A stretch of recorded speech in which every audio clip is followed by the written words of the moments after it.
I was born in Windsor, Ontario. My family immigrated from Yugoslavia. My grandparents, they were in the hotel business. My grandmother, years ago, she got involved in the community by donating the hotel to the local church to hold some fundraising dinners.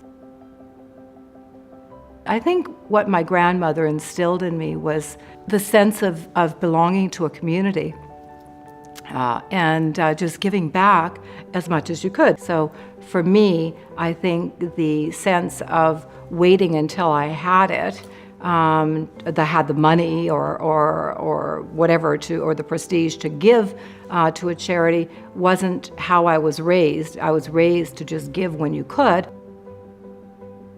It was just something I felt I wanted to do. I was born in Montreal, Quebec, and I grew up in an Italian household, basically. And my family was always very involved in the community in Montreal. My parents always encouraged us to get involved and do charity in one way or another. It's sort of how I grew up. I moved to BC in 1976 to go to SFU, Simon Fraser University, to do my degree in criminology.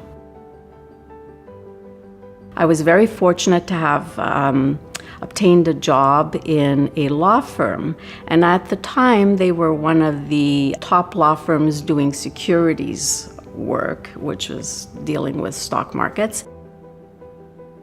In about 1983, I decided to open up my own company that basically provided paralegal type services for companies that were interested in going public and taking their companies public onto the stock exchange. I moved to Richmond, I was 19. I entered the life insurance business at the age of 22.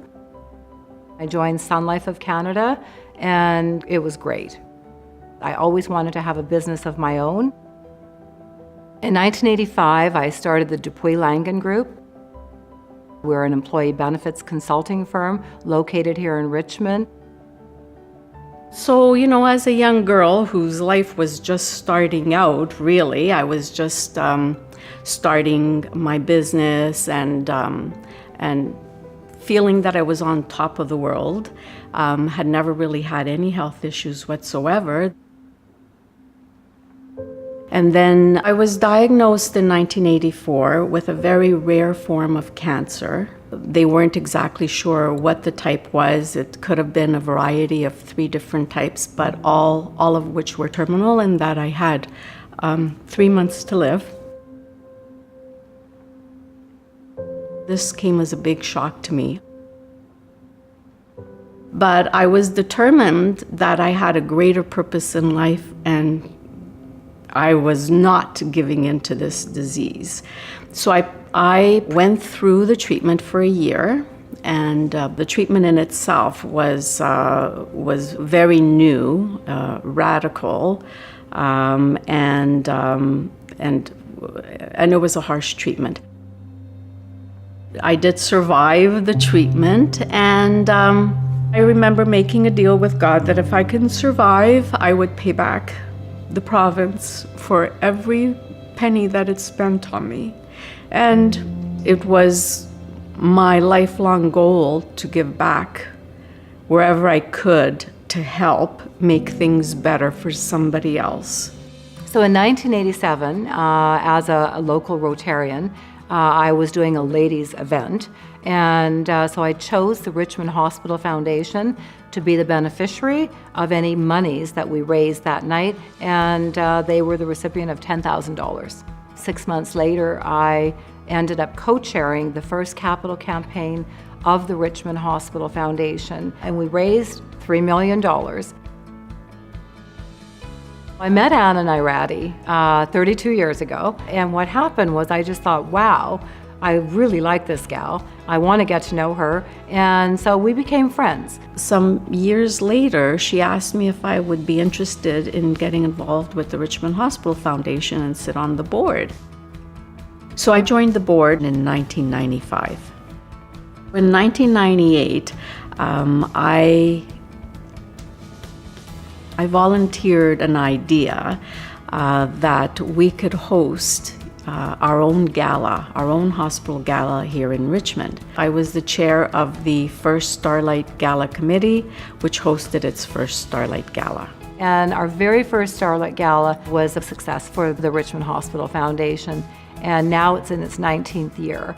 And it's the signature event of Richmond.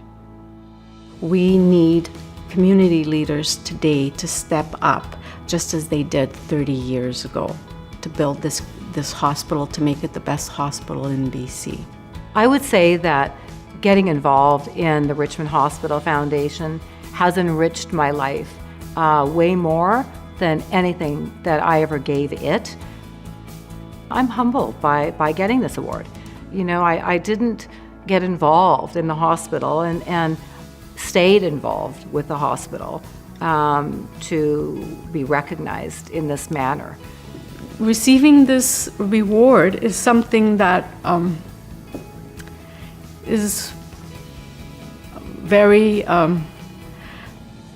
very meaningful, but also such an honor for me to receive, because I never did it so that I could be recognized for anything or to receive rewards. Diane is my best friend. I've known her for over 30 years. I look at Diane as being the wind beneath my wings. I know we're each getting this award separately, but to me, it's just so fabulous that we were both being recognized.